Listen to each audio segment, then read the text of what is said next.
নমস্কার, নিউজের প্রাইম নিউজে সবাইকে স্বাগত। আমি রয়েছি আপনাদের সাথে মীনাক্ষী। চোখ রাখবো এই মুহূর্তের খবরে, কিন্তু তার আগে অবশ্যই রাজ্যবাসীকে নিউজ নেওয়ার তরফ থেকে জানাই শুভ বাংলা নববর্ষের অনেক অনেক শুভেচ্ছা এবং আমাদের বিজ্ঞাপনদাতাদেরও জানাই শুভেচ্ছা।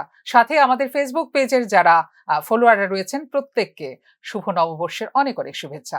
চোখ রাখছি এই মুহূর্তের খবরে। বিহারের রাজনৈতিক প্রেক্ষাপটে এক গুরুত্বপূর্ণ পালাবদলের সাক্ষী রইল রাজ্য। দীর্ঘদিনের জোট নির্ভর ক্ষমতার সমীকরণে নতুন মাত্রা যোগ করে মুখ্যমন্ত্রী হিসেবে শপথ নিলেন সম্রাট চৌধুরী। প্রথমবারের মতো ভারতীয় জনতা পার্টির নেতৃত্বে এই পরিবর্তন শুধু প্রশাসনিক নয়, বরং রাজ্যের ভবিষ্যৎ রাজনৈতিক দিক নির্দেশ নিয়েও খুলে দিল নতুন প্রশ্ন ও সম্ভাবনার দুয়ার। বুধবার সকালে পাটনার লোক ভবনে এক জাঁকজমকপূর্ণ অনুষ্ঠানে বিহারের 24তম মুখ্যমন্ত্রী হিসেবে শপথ গ্রহণ করেন সম্রাট চৌধুরী। তাঁকে পদ ও গোপনীয়তার শপথ বাক্য পাঠ করান রাজ্যপাল সৈয়দ আতা হাসনাইন। मैं सम्राट चौधरी ईश्वर की शपथ लेता हूं कि मैं विधि द्वारा स्थापित भारत के संविधान के प्रति सच्ची श्रद्धा और निष्ठा रखूंगा। मैं भारत की प्रभुता और अखंडता अक्षुण्ण रखूंगा। मैं बिहार राज्य के मुख्यमंत्री के रूप में अपने कर्तव्यों का श्रद्धा पूर्वक और शुद्ध अंतःकरण से निर्वहन करूंगा।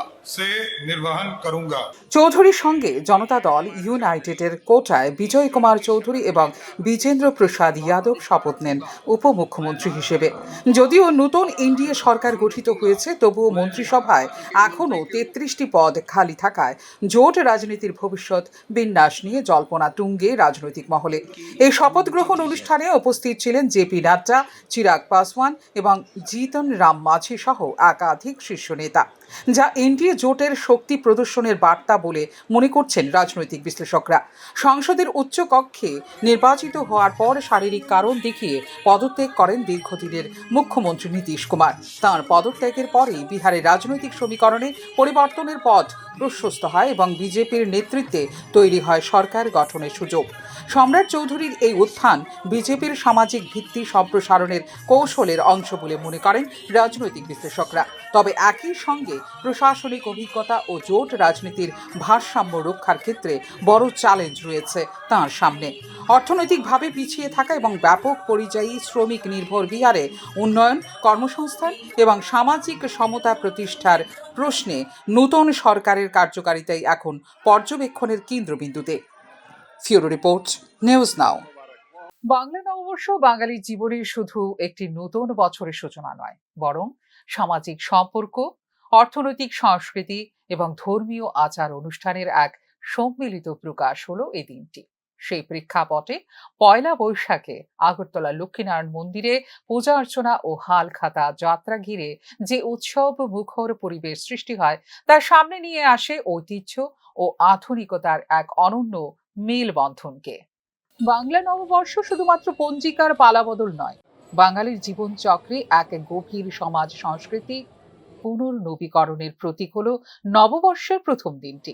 সেই ঐতিহ্যেরই জীবন্ত প্রতিফলন দেখা গেল রাজধানী আগরতলার লক্ষ্মীনারায়ণ মন্দির প্রাঙ্গণে, যেখানে পয়লা বৈশাখ উপলক্ষে পুজোর্চনা, হালখাতা যাত্রা ও মেলাকে কেন্দ্র করে গড়ে উঠল এক বহুমাত্রিক উৎসবের আবহ। প্রতি বছরের মতো এবছরও শহরের বিভিন্ন প্রান্ত থেকে ব্যবসায়ীরা মন্দিরে সমবেত হন নতুন হিসেব বছরের সূচনা করতে। আমরা প্রতি বছরই সকালবেলা লক্ষ্মীনারায়ণ বাড়ির মন্দির থেকে পুজো দিয়ে শুরু করি। ব্যবসার কাজকর্মের জন্য আসি, খাতা পুজো করাই, ঠাকুর দিই, এই ঠাকুরের কাছে প্রার্থনা করি যাতে সারা বছরটা ভালো যায়, আমরাও ভালো থাকি, সবাই ভালো থাকুক। হালখাতা, যার আক্ষরিক অর্থ নতুন খাতা, শুধু বাণিজ্যিক প্রথা নয়, এটি বিশ্বাস, আস্থা এবং সম্পর্ক পুনর্গঠনের এক সামাজিক রীতি। পুরনো দেনা পাওনার নিষ্পত্তির মাধ্যমে ব্যবসায়ী ও ক্রেতার মধ্যে নতুন আস্থার সেতু বন্ধন গড়ে ওঠে, যা সামাজিক সম্প্রীতির ভিত্তিকে আরও দৃঢ় করে অর্থনৈতিক লেনদেনের বাইরে গিয়ে। কেমন লাগে করতে পারে? আর এখন তো দেখা যাচ্ছে যে আধুনিক যুগে মানে হালখাতাটা মানে আস্তে আস্তে বিলুপ্তির পথে, এই বিষয়টা কি বলবেন? না, বিলুপ্ত হচ্ছে না। যারা হালখাতাটা করবো তারা করবো, একটা খাতা হলো তারা যাত্রা করে নিব। আর কম্পিউটারে বা যেটা আপনারা করতেছেন তুলে রাখবেন, এটা থাকবো, এটা বিশাল ব্যাপার রাখবো, কিন্তু হালখাতা থাকবে, হালখাতাটা থাকবো, হালখাতা সবসময় থাকবে। হিন্দু ধর্মের বাঙালিরা একটা রেওয়াজ, নতুন বছর, নতুন আগমন, এটা হালখাতা থাকবে সারা জীবন। কেমন লাগে এখানে এসে? আনন্দ, প্রথম বছরের আনন্দ। আপনার নাম? অমল চক্রবর্তী। লক্ষ্মীনারায়ণ মন্দিরে এদিন সকাল থেকেই ভক্ত ও দর্শনার্থীদের ভিড় ছিল চোখে পড়ার মতো। পূজা অর্চনার পাশাপাশি মেলার আয়োজন হয়ে ওঠে স্থানীয় সংস্কৃতির এক গুরুত্বপূর্ণ অনুষঙ্গ হিসেবে। এখানে লক্ষ্য করা যায় ধর্মীয় আচার, বাণিজ্যিক প্রথা এবং লোকজ উৎসব এই তিনের এক অনন্য মেলবন্ধন। কত বছর ধরে করাইতেছেন? 40-42 বছর। কেমন লাগে করতে পেরে? না, এটা তো আমাদের একদম মানে প্রত্যেক বছরই তো এই দিনটার লেগে অপেক্ষা করে বসে থাকেন। যারা ব্যবসা করে তারা সবাই বাঙালির সামগ্রিক পরিচয়কে পুনরায় সংজ্ঞায়িত করে পয়লা বৈশাখের এই উদযাপন নগর জীবনের ব্যস্ততার মধ্যেও মানুষকে শিকড়ের কাছে ফিরিয়ে নিয়ে যায় এই উৎসব। সব মিলিয়ে নববর্ষের এই আয়োজন প্রমাণ করে ঐতিহ্য শুধু অতীতের স্মৃতি নয়, বরং বর্তমানের জীবন্ত অনুশীলন, যা এক সূত্রে বেঁধে রাখে সমাজ ও সংস্কৃতিকে। ফিউরো রিপোর্ট, নিউজ নাও। নতুন সূর্যের আলো যখন শুরু হয় আরেকটি বছর, তখনই বাঙালির হৃদয়ে জেগে ওঠে চিরচেনা এক আবেগ, ঐতিহ্য, উৎসব আর রসনার মেলবন্ধন। পয়লা বৈশাখ শুধু ক্যালেন্ডারের পালাবদল নয়, এটি এক গভীর সাংস্কৃতিক অনুরণন, যেখানে স্বাদের সঙ্গে জড়িয়ে থাকে স্মৃতি, আর সীমিত সামর্থ্যের মধ্যেও বেঁচে থাকে আনন্দের অনন্ত বিস্তার। পয়লা বৈশাখ মানে নতুন সূচনা, আর বাঙালির কাছে এই দিনটি যেন রসনার এক অনন্য উৎসব। 12 মাসে 13 পার্বণের ঐতিহ্যে গাঁথা এই সংস্কৃতিতে খাবারের ভূমিকা অবিচ্ছেদ্য। তাই নববর্ষের সকালে রাজধানী আগরতলার বাজারে দেখা গেল এক পরিচিত কিন্তু তাৎপর্যপূর্ণ ছবি, অর্থাৎ মাছ, মাংস ও মিষ্টির দোকানে উপচে পড়া ভিড়। মোটামুটি ভালোই আছে। কাতল, জেতা কাতল আছে 500-600 টাকা কেজি, 1 কেজি 800-900 গ্রাম, 600 টাকা কেজি। ইলিশ আছে, কাঁচা ইলিশ 1 কেজি 200-300, 1600 টাকা।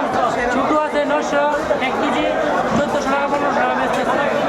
পাঁচটা মাছ আছে, চিংড়ি আছে, ভালো রেট, একদম নর্মাল রেট। সবাই মাছ নিতে পারবে, ভালো মাছও খুব ভালো মাছ আছে, সবাই মাছ নিতে একদম কম রেটে।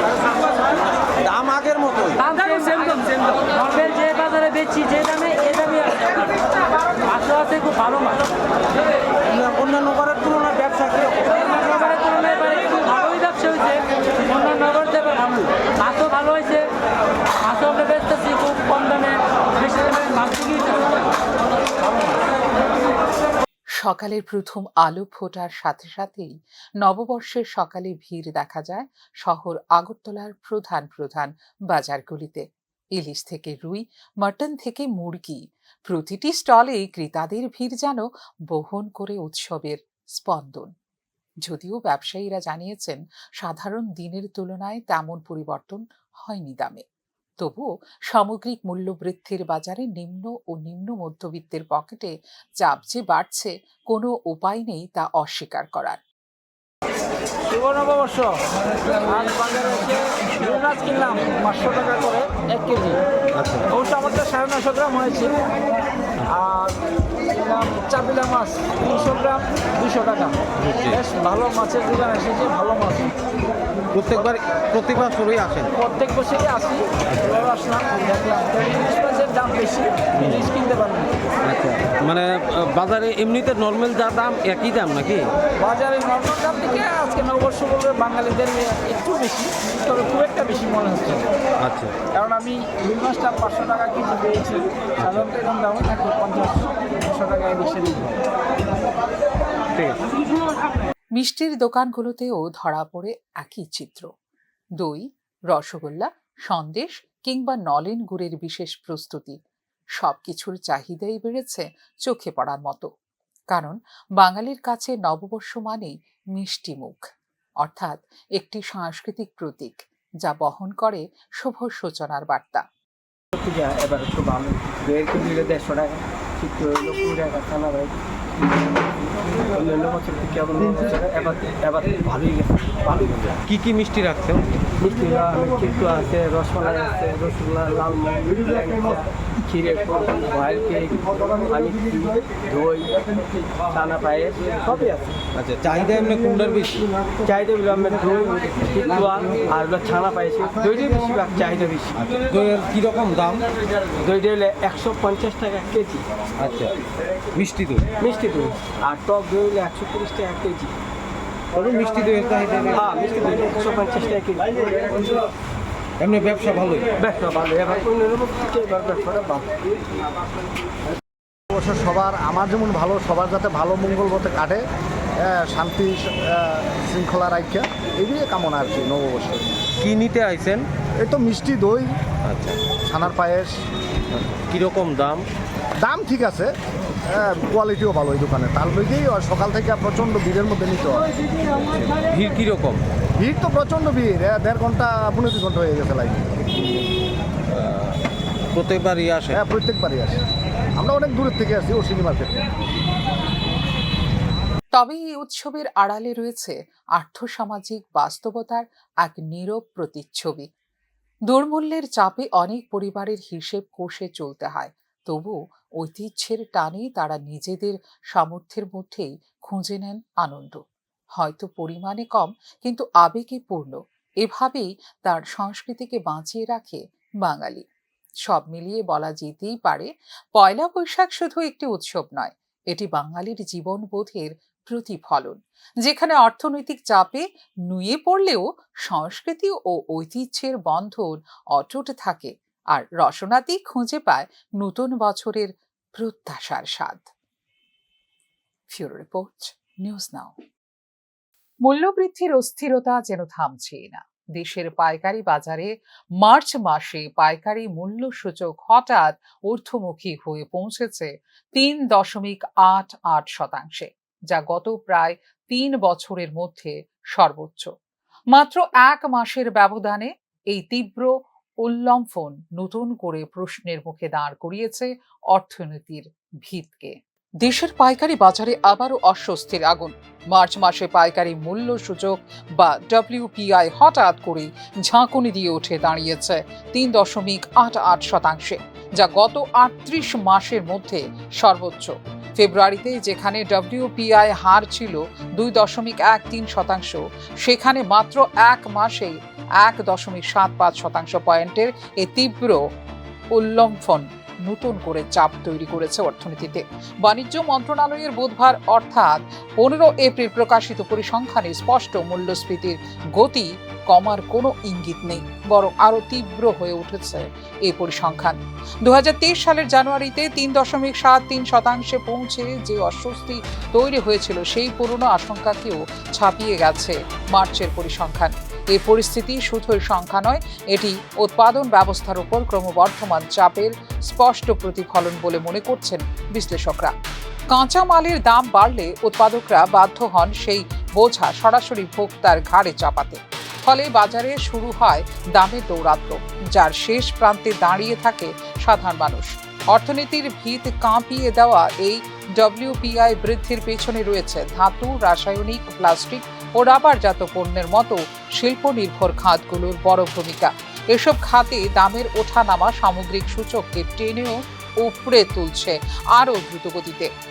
সরকার কর নীতি ও আবগারি শুল্ক সমন্বয়ের মাধ্যমে পরিস্থিতি নিয়ন্ত্রণের চেষ্টা করলেও বাস্তব চিত্র বলছে এটি এখন আর কেবল নীতিগত সমন্বয়ের বিষয় নয়, বরং তা হয়ে উঠেছে গভীর কাঠামোগত চাপের ফলাফল। বিশেষ করে অপরিশোধিত তেল সহ জ্বালানির দামের ওঠানামা আগেও শুল্ক কমিয়ে সামাল দেওয়া হলেও সেই পদক্ষেপের প্রভাব এখন সীমিত। এই মূল্যস্ফীতির আগুন কত দূর গিয়ে থামবে আর কতটা পোড়াবে সাধারণ মানুষের ক্রয় ক্ষমতাকে, তা নিয়ে শঙ্কিত অর্থনীতিবিদরা। ফিউরো রিপোর্ট, নিউজ নাও। চৈত্র সংক্রান্তির আনন্দমুখর পরিবেশ মুহূর্তে পরিণত হলো আতঙ্কে।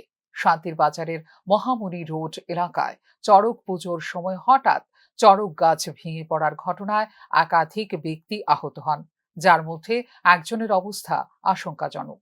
এই দুর্ঘটনাকে ঘিরে এলাকা জুড়ে চাঞ্চল্য ছড়িয়ে পড়েছে এবং উৎসবের নিরাপত্তা ব্যবস্থা নিয়ে উঠছে গুরুতর প্রশ্ন।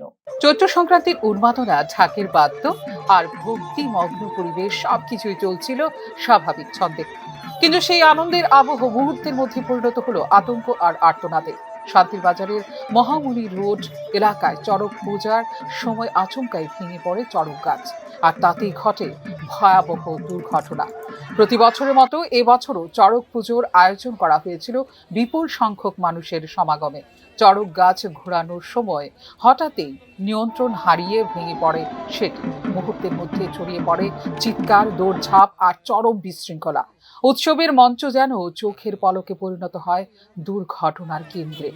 এই ঘটনায় গুরুতরভাবে আহত হন রাজু সেন ও শ্যামল মজুমদার সহ আরও কয়েকজন। স্থানীয় বাসিন্দারাই দ্রুত উদ্ধার কাজে ঝাঁপিয়ে পড়ে শান্তির বাজার জেলা হাসপাতালে নিয়ে যান আহতদের মধ্যে একজনের অবস্থা অত্যন্ত আশঙ্কাজনক। তাকে নিবিড় পর্যবেক্ষণে রাখা হয়েছে বলে জানিয়েছে হাসপাতাল কর্তৃপক্ষ। ঘটনার পর চাঞ্চল্যের সৃষ্টি হয়েছে গোটা এলাকায়। এত বড় একটি জনসমাগমে অনুষ্ঠানে নিরাপত্তা ব্যবস্থায় কেন ছিল এমন গাফিলতি, তা নিয়ে উঠছে প্রশ্ন। প্রশাসনের ভূমিকা নিয়েও শুরু হয়েছে তীব্র সমালোচনা। উৎসবের আনন্দ যে এইভাবে মুহূর্তে বিষাদে পরিণত হতে পারে তা যেন আবারও মনে করিয়ে দিল শান্তির বাজারের এই মর্মান্তিক ঘটনা। ফিউরো রিপোর্ট, নিউজ নাও। বুধবার আনুষ্ঠানিকভাবে প্রকাশ করা হয়েছে সিবিএসই দশম শ্রেণী প্রথম সেশনের ফলাফল। result.cbsc.nic.in এ গিয়ে অথবা উমং অ্যাপের মাধ্যমে তাদের ফলাফল দেখতে পারবে শিক্ষার্থীরা। রোল নম্বর ব্যবহার করেই মার্কশিট ডাউনলোডের সুবিধা রাখা হয়েছে অনলাইনে। এবছর প্রায় 25 লক্ষেরও বেশি ছাত্রছাত্রী অংশগ্রহণ করে central board of secondary education পরিচালিত মাধ্যমিক পরীক্ষায়। দেশ জুড়ে 8,000-এরও বেশি পরীক্ষা কেন্দ্রে অনুষ্ঠিত হয় পরীক্ষা। সিবিএসইর নিয়ম অনুযায়ী পরীক্ষায় উত্তীর্ণ হতে হলে থিওরি এবং অভ্যন্তরীণ মূল্যায়ন উভয় ক্ষেত্রে ন্যূনতম 33% নম্বর অর্জন বাধ্যতামূলক। ত্রিপুরাতেও সিবিএসই পরিচালিত বিভিন্ন বেসরকারি স্কুল এবং সরকার পরিচালিত বিদ্যাজ্যোতি স্কুলের ছাত্রছাত্রীরা অংশগ্রহণ করে এই বোর্ড পরীক্ষায়। এখনকার মতো এই মুহূর্তে সংবাদ এই পর্যন্ত। অন্যান্য আপডেটস দেখার জন্য অবশ্যই নজর রাখতে হবে নিউজ নাওর পর্দায়। নমস্কার, শুভরাত্রি।